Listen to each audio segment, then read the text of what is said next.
નમસ્કાર, વડોદરા વોઇસ ન્યૂઝમાં આપનું હાર્દિક સ્વાગત છે। મિત્રો, હું અપૂર્વ ચૌહાણ। આપણે વાત કરી રહ્યા આજે 14 નવેમ્બર 2025ના દિવસની, જ્યારે બિહાર ઇલેક્શન છે એનું જે રિઝલ્ટ આવવાનું હતું એની અંદર અત્યાર સુધી આપણે જોઈ રહ્યા છે કે એનડીએ સરકાર એ 200 કરતાં વધારે સીટો પર આગળ ચાલી રહ્યું છે અને એક વખત ફરી સ્પષ્ટ થઈ રહ્યું છે કે બિહારની જનતાએ એનડીએ સરકાર પર પૂરો ભરોસો રાખી તેમને બહુમત અપાવી અને ફરી એકવાર બિહારની અંદર ભાજપનો ભગવો લહેરાઈ રહ્યા છે। આપણે વાત કરીએ 243 સીટો, એની અંદર 200 કરતાં વધારે સીટો પર એનડીએ ગઠબંધન છે એ આગળ વધી રહ્યું છે, જેની અંદર ભાજપ એ 92 કરતાં વધારે સીટો પર આગળ ચાલી રહ્યું છે।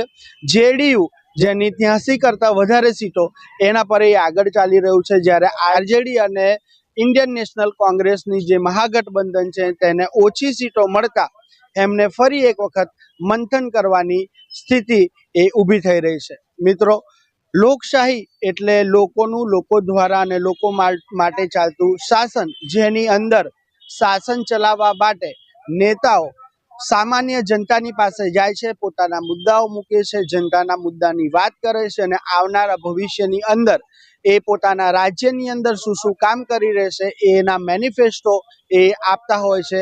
ત્યારે પોતાના મુદ્દાઓની અંદર આપણે જોઈ રહ્યા છે કે ભાજપ અને એનડીએ સરકાર દ્વારા આપેલા મુદ્દાઓ એ ક્યાંક ને ક્યાંક મહાગઠબંધન એની ઉપર ભારે પડી રહ્યા છે। આપણે વાત કરી રહીએ કે વડોદરાની અંદર ડેરી ડેમ સર્કલની ખાતે આ ભવ્ય ઉજવણી માટે વડોદરા મહાનગરના ભાજપના અધ્યક્ષ ડોક્ટર જયપ્રકાશ સોની તેમની આગેવાનીની અંદર ફટાકડા ફોડી આ ભવ્ય વિજયની ઉજવણી કરવામાં આવી છે, જેની અંદર કોર્પોરેટરો તથા જે પણ ભાજપના કાર્યકરો છે બધા એકઠા મળી અને આ ભવ્ય વિજયની મોઢું મીઠું કરી તથા ફટાકડા ફોડી અને આ ઉજવણી કરવા જઈ રહ્યા છે। વડોદરા શહેરની અંદર આ બિહાર ઇલેક્શનની ઉજવણી, જે ભવ્ય જીત મેળવી છે એની ઉજવણીમાં ડેપ્યુટી મેયર અને મેયર જેવા તમામ મહાનુભાવો અને કાર્યકર્તાઓએ જ્યારે હાજરી નોંધાવી અને આ વિજયનો ઉલ્લાસ અને એની ઉજવણી કરવામાં આવી રહી છે, ત્યારે બિહાર ઇલેક્શન એના રિઝલ્ટની પૂરા ભારતની અંદર ચર્ચા થઈ રહી છે અને ભાજપ અને એના કાર્યકર્તાઓની અંદર खुशी लागणी અને લહેર ચાલી રહી છે। बिहार में बहार है, फिर एनडीए सरकार है। आज बिहार में जे प्रकार की प्रचंड बहुमती थी डबल सेंचुरी लगाई एनडीए की सरकार बनी रही है। आदरणीय वडाप्रधान माननीय नरेन्द्रभाई नेतृत्व में जे बिहारना लोकोए विश्वास मूक्यो छे अने आ विश्वास ए सुशासन पर, विकास की राजनीति पर विश्वास है। एना माटे सौ बिहारवासीओ ने, बिहारना लोकोने खूब खूब अभिनंदन और आभार प्रकट करूँ छूँ। आ पूरी चूंटणी दरमियान भारतीय जनता पार्टी कार्यकर्ताओ अथाक परिश्रम और मेहनत करीने भाजपानी एनडीए सरकार बने एना माटे अहींया प्रयत्नों कर्या हता। सौ कार्यकर्ताओने पण खूब खूब अभिनंदन आपू छूँ, आभार प्रकट करूँ छूँ। वडोदरा महानगरमांथी पण अनेक कार्यकर्ताओ बिहारनी चूंटणी माटे गया था। ए तमाम विधानसभाओं पर भी जीत मळी चूकी है। सौ कार्यकर्ताओ जो अहींयाथी गया था, सौ कार्यकर्ताओं ने अभिनंदन आपू छूँ અને આભાર પ્રકટ કરું છું। ધન્યવાદ। આદરણીય વડાપ્રધાન શ્રી નરેન્દ્રભાઈ મોદીજીના શીર્ષસ્થ નેતૃત્વમાં બિહારમાં ફરી એક વખત એનડીએ સરકાર ભવ્યાતિ ભવ્ય વિજય પ્રાપ્ત કર્યો છે।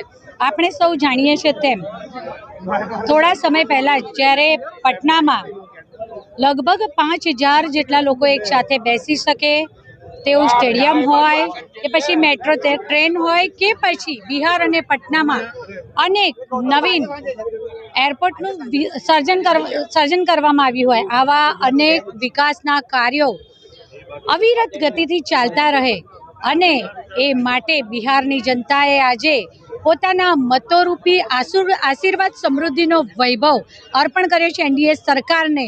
અને આ ડબલ એન્જિનની સરકાર ડબલ સેન્ચુરી સાથે સમગ્ર દેશ જેવી રીતે સમગ્ર વિશ્વમાં આજે વિકાસની ગતિ સાથે આગળ વધી રહ્યો છે, ત્યારે આ વિકાસની પસંદગી કરવા, આ વિશ્વાસને ખરા અર્થમાં ચરિતાર્થ કરવા માટે હું બિહારની જનતાનો આભાર અભિવ્યક્ત કરું છું, તેમને અભિનંદન આપું છું। સાથે સાથે આ ચૂંટણીઓમાં જેમણે પણ પોતે ખૂબ પરિશ્રમ કરી અને ખૂબ મહેનત કરી છે તેવા દેવોની દુર્લભ એવા સૌ કાર્યકર્તાશ્રીઓને પણ ખૂબ ખૂબ આભાર અભિવ્યક્ત કરું છું, તેમને પણ અભિનંદન પાઠવું. ત્યારે જોવાનું એ રહ્યું કે મહાનગરપાલિકા વડોદરા મહાનગરપાલિકાની અંદર આવનારા 2 મહિનાની અંદર ઇલેક્શન થવા જઈ રહ્યું છે, ત્યારે તેની હવા કઈ તરફ હશે એ આપણે જોવું રહ્યું.